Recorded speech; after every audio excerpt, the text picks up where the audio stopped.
And we are rolling. We are going on to 6.8. The one nice thing about 6.8 is it's more graphing of linear inequalities. So it's not working with how to graph new linear inequalities, so that's nice. What it is working with, though, is combining linear inequalities. So you're going to be working with like a system of them. And essentially what that means is we're just going to be working with where do the graphs, where does the shading equal each other, okay? So that's what we're going to be working on. With that being said, is if I were to give you, so let's do this, if we were just to graph x is greater than 0, now, this is a linear inequality, so we're transitioning out of just doing, can we be louder with that? No, I was just asking, can we do? Okay, let's hear it. Okay, do it. Come on. Opportunity. He's asking me. Yeah, I'm like, hey, please be obnoxious. Here you go. That wasn't max. I'll just open it. Now, x is greater than, we're not doing number lines, so we would do an xy plane, right? Then, what kind of line is this going to be? Dotted. No, dotted is right. And then vertical or horizontal? Vertical. At where? At 0. So it'd be a dotted, it's vertical, then which way do I go? Right or left? Left. Right. X is greater than 0, so what are the values? Which way are the values greater than 0? To the right. So you would shade everything like that, okay? So that's one thing. Now, what if we have y is greater than 0? So now we have another one. This is a little bit basically review from yesterday. So y is greater than 0. Let's start with this. Dotted or solid? Dotted. And then what kind of line? Horizontal or vertical? Horizontal at where? The x origin? At the x-axis at 0. And then which way do I shade? Above or below? Above. Okay. So shade above like that. Now, what we're going to work on today, because that's a review from yesterday, and some vertical, horizontal. This is going to say, it says, one of the questions says, without graphing, which quadrant is the solution? So, however, I'm going to, what quadrant is the solution? I'm going to, it's fine if we graph it, it doesn't matter. I'm going to do this. I'm going to put those two. So what they're stating when they ask a question, they say, without graphing, what quadrant is the solution? They just want you to think through that. I'm okay if you wanted to graph it and then figure out what quadrant works. That's okay. So what I put up here, you'll notice x is greater than 0. We did it individually, right? Y is greater than 0. We did it individually. Now we're saying together what quadrant values actually work. And if you think about this, if x is greater than 0, it was everything to the right of the axis here. Y is greater than 0 is everything above the axis, but together, right? If you think about that, which quadrant would work for these together now? They have to work together. Based off of looking at this graph and this graph together, what's the only one that works? Quadrant 1. Yeah. So, and what we can do a graph of that, but the answer would be quadrant 1. And so they have a couple questions in the book. They want you to kind of identify which quadrant works. Now, why does quadrant 1 only work? Well, if you think about a value that's greater than 0, and you pick like x is 10. Okay, so we have 10 out here. Well, we could be going up here, we could be going down here. It just says x is greater than 0. So any of these values at 10 do work. But then if we're working with y has to be greater than 0, we can't pick any negative y values down here. All the y values that have to work are up here. So the end result is when you combine the graphs, you're only looking at quadrant 1. If we were to graph that, what we would do is we would have this, and then we would have this, and then what we recognize is that like the shading for the x is greater than goes like that, and then the shading for the y is greater than goes like that. And what you're looking for is where does the shading overlap, which would just be quadrant 1. Sometimes they call it cross-hatching or cross-shading. I personally don't ever really do double shadings like this because it's just too much shading. Now on a computer, or some people have like colored pencils, they make it really nice or they make it really obvious. This isn't like extremely obvious to me, it's just a bunch of squigglies going. So I personally like doing, in the end, it's like, okay, we have this, I will do this, I'll say, I know x is greater than 0, I'm going this way, I'll make a little arrow, and then y is greater than 0, I know I'm going that way. Now I put the arrow intentionally on the wrong side of the x, but I'd be like, okay, everything above, but then everything to the right, where does the shading overlap? And I would recognize, and then I would just shade the part that works. If you want to do a double shading like this, and then cross hatch it, you know, like these are going up and then these are going sideways, that's fine, just make sure it's obvious where the shading overlaps. Okay? So let's do we'll do several examples with just graphing and looking for where the shading overlaps. So again, when they say without graphing, I'm okay if you want to graph it and then look for the answer is fine with me. Before we graph, let's do another one. Does the ordered pair work? All right, so the question is, does the ordered pair work? And this is number 2 that we're doing here, and let's go with this. A -4, -6, that's my ordered pair. Now with this, we have 2x plus 3y less than -9, and then they also give you x minus 2y greater than or equal to -4, x minus 2y greater than or equal to -4. So maybe I'll put a big line down the middle there.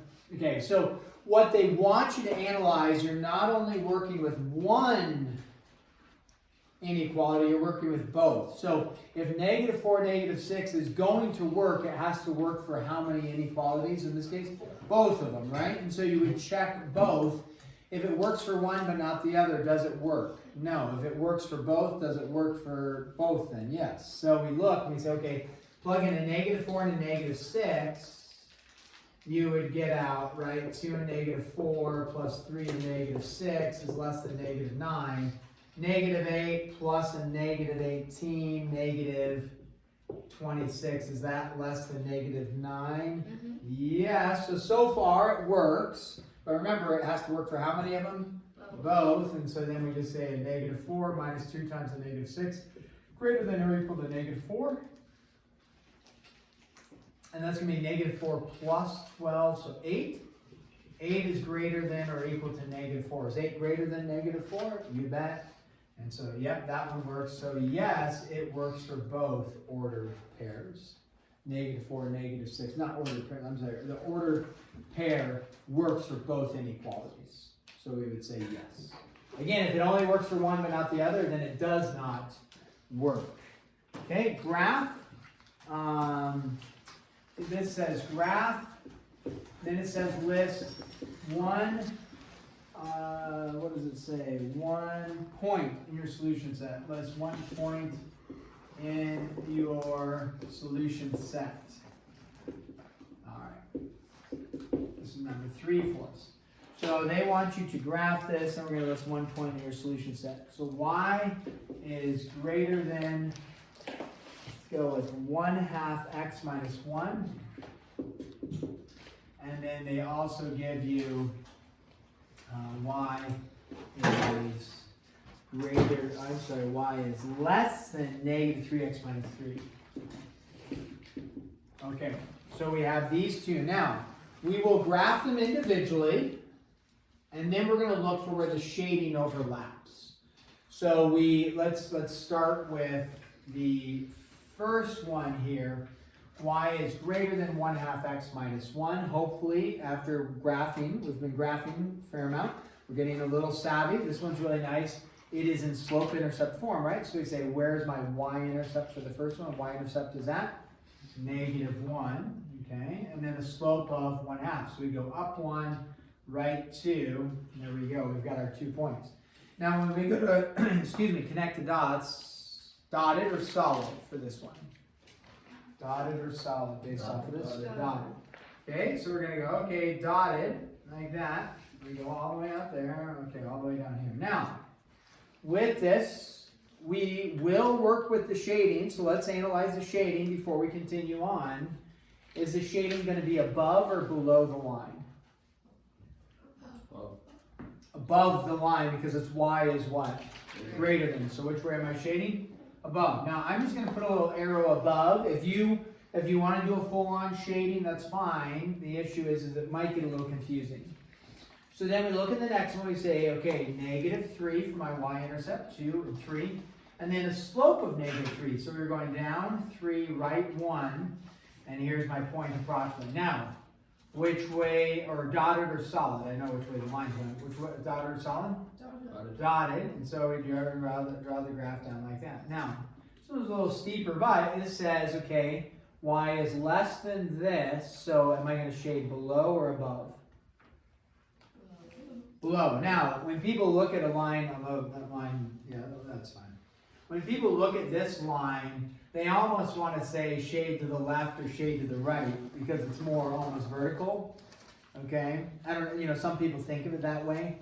And that does work, but it's all the values. Y is less than this, so all the y values below. And if you think about taking this line and tipping it a little bit, everything would be going below, so meaning all the stuff over here is below.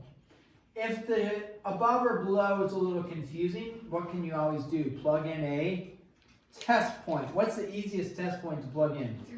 0, 0. And you'd plug in 0, you'd plug in 0, and you would realize that 0 is less than -3. Is that a true statement or a false statement? 0 is less than -3. False, so 0, 0 doesn't work, so everything to the other side. If you plug in 0, 0 here, you would say 0 is greater than -1.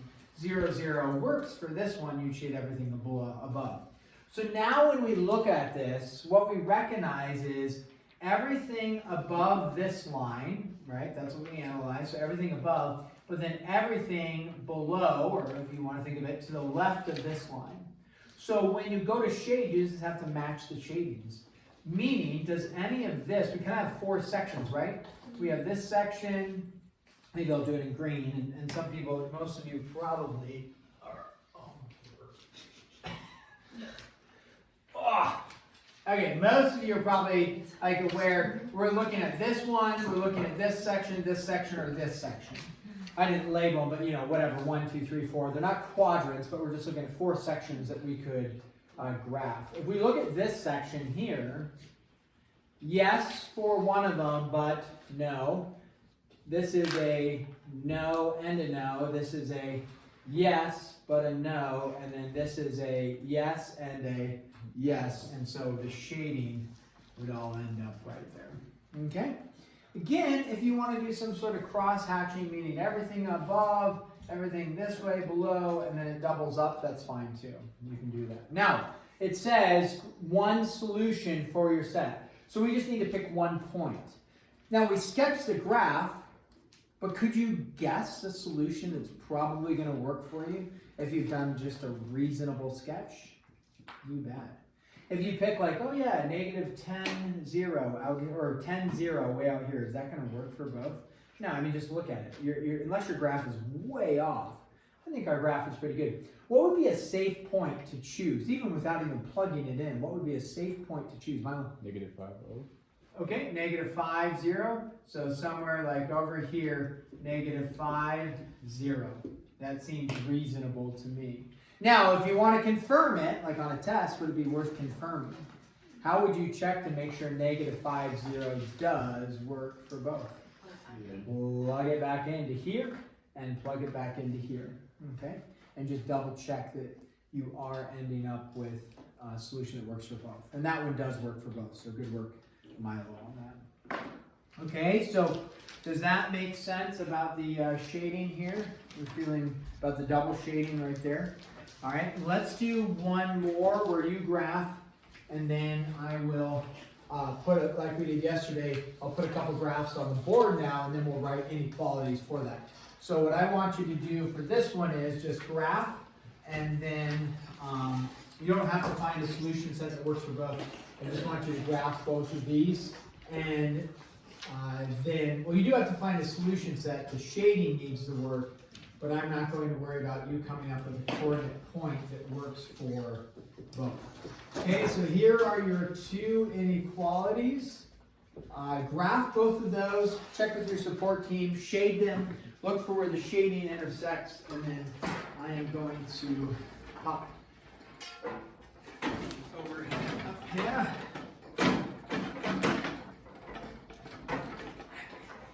No, don't mind.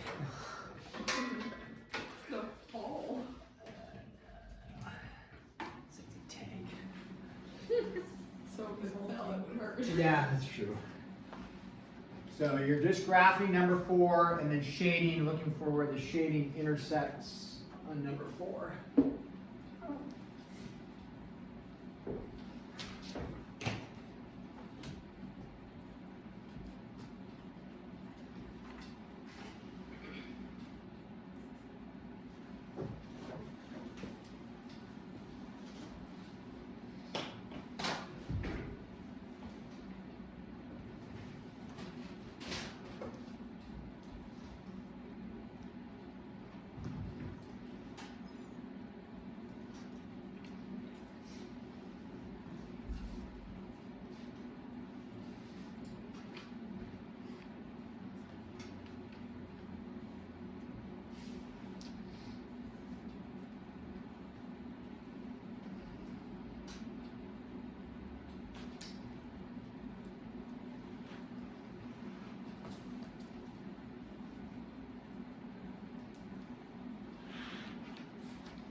Okay, check with your support team around you. Yeah.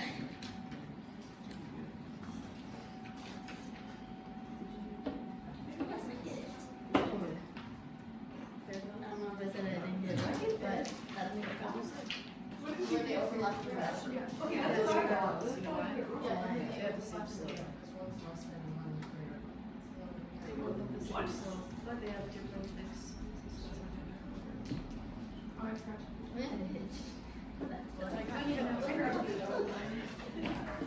It says graph. So you grab it off. I would just look at me like this. Right.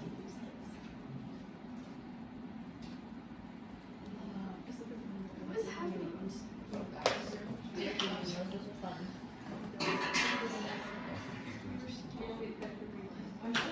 I would just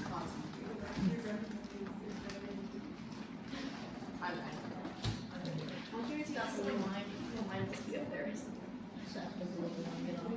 Oh, I found my voice. Yeah, it's one of them. Just need to. You want to give it to me? Well, it's like a Spotify premium one, and it's already in use, so now you have to take it. I did. That's what I'm gonna do.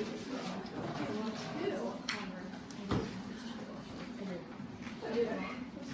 Wait, I got it. I thought that was the same slope. We should. What did you shoot?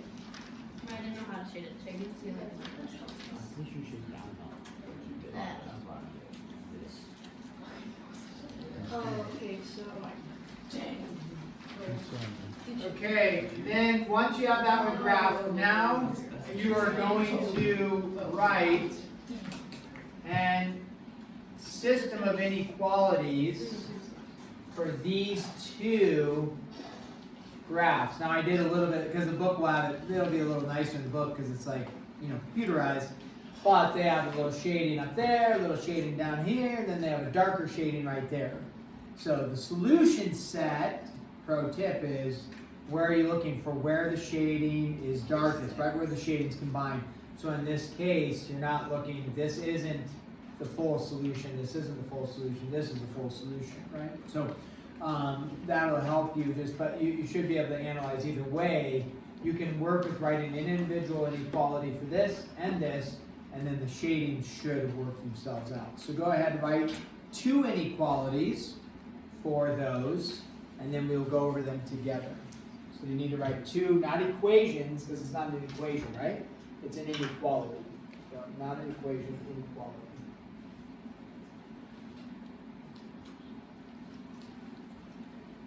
Oh.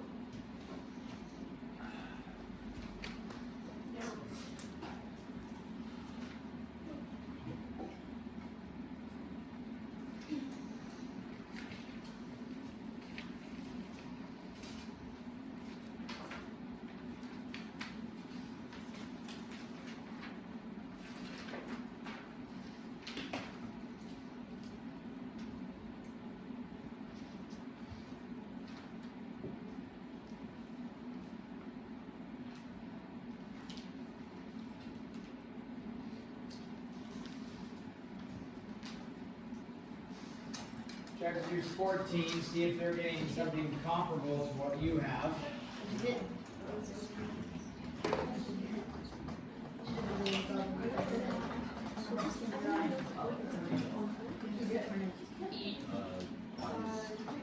Wait, what was it? Okay, what's up? 6.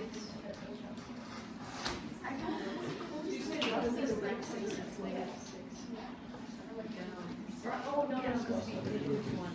Negative 1, 0.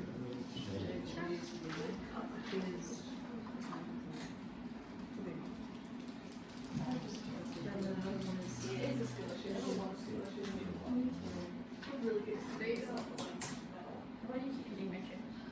I keep getting richer. Okay, why do you keep hitting my chair?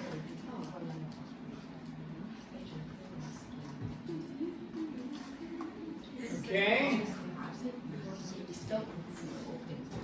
So let's go over these together, whether you have them or not. Let's do this one. Again, if the inequality is confusing for you when you're going to graph, you can just think of it to get your points initially. Remember, you can just think of it like this. It's fine.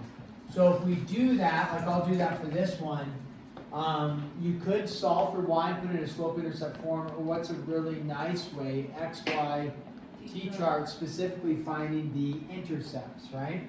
So if you think about an x, y, t-chart for this one, you plug in 0 for x, you get out negative 2 for y. Plug in 0 for y, and you get out negative 4 for x. So 0, negative 2, negative 4, 0, and now you have your 2 points. Dotted or solid off of that? Solid, okay. Now, I don't have y equals, or y is greater than, or y is less than, I should say. So I can't say, oh yeah, it's above, it's below real quick.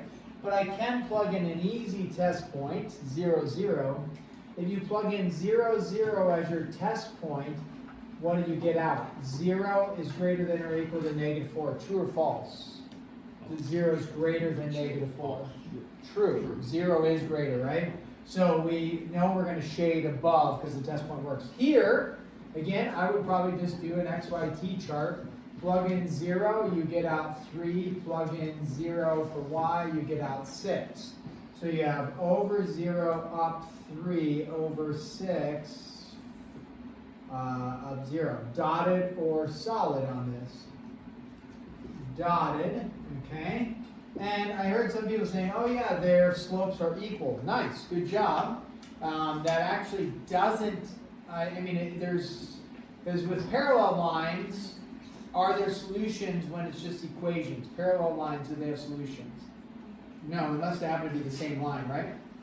So in this case though, there is a possibility of having a solution. In fact, it's guaranteed to have a solution because of the shading. So we check, if we plug in a test point of 0, 0, 0 is less than 6. That's our test point. Is that true? 0 less than 6? Yeah, so which way do I shade? Shade down with the test point. So I'm going up from here, down from here. Where's your shading? In the middle. There's your solution for that. Okay? Questions on that one before we move forward to this last one? Yeah, Jim. So, you only flip the inequality when you divide by negative, right? If, Yeah. Okay, Yeah. so it's not a negative, you don't. Yeah, so like if you were to solve this one, Jed, were you talking about solving this one for y maybe? Yeah. So yeah, if you have x plus 2y is greater than or equal to negative 4, you subtract the x, right? But don't flip the sign because you subtracted the x, you didn't divide by a negative. You divide everything by 2, you didn't divide by a negative, so you keep it like this, and then I would say like negative 1/2, taking the slope format, negative 4 divided by 2 is negative 2. So negative 2, then up 1, left 2, up 1, left 2, and then it's greater than, so it's shading above. Yeah. Okay, let's write this inequality. What's this inequality right here? Remember, essentially you're going to have y equals mx plus b, but it's not going to be equals, right? It's going to be something else. So we need to find the m and we need to find the b. So we know we have y. What's the b value right here? We're doing this one right here. B value is negative 1. What's my slope? Up 1, how many? Right, 3. So it's 1/3 x minus 1. Now, is it going to be, our options are greater than, less than, greater than or equal to, less than or equal to. Okay, which one can I eliminate? Which two can I eliminate right away? The 2 equal to aspect, right? Because what is our line? Our line is dotted. So then the question is it greater than or is it less than? When I look at the dotted line and I look at the shading that is working with the dotted line, it's everything above the dotted line, above the dotted line. So what is it going to be? Y is greater than the dotted line. All the y values greater than the dotted line. Okay, so that takes care of that one. This one over here, let's do the same thing over here. And what is my b value? 1, 2, 3, and 4, negative. What's my slope? Up 1, left 2, or down 1, right 2. Either way, it's a negative slope of 1/2. And then the question is it our 4 options? Let me move a little bit. Remember our 4 options, it's either going to be less than, greater than, less than or equal to, greater than or equal to. Based off of dotted or solid, which 2 do I eliminate right away? The greater than or less than. We do not have those in there, so it's either a less than or equal to, or greater than or equal to. Look at all the values. All the values are shaded which way? Below or above? Below, so it's going to be y is less than or equal to. There you go, and there's your 2 inequalities that we would have. Questions on that? Okay, you can ask questions later, it's obviously fine. 6.8, numbers 1 through 33, Bob. And 42, 46, and 50. If you want graph paper, you can get graph paper from the back. It's not necessary, right? You don't have to have graph paper. We can just sketch is fine. And then shade, like we've done on the board. Okay, we will, today is, we finished the lecture, right?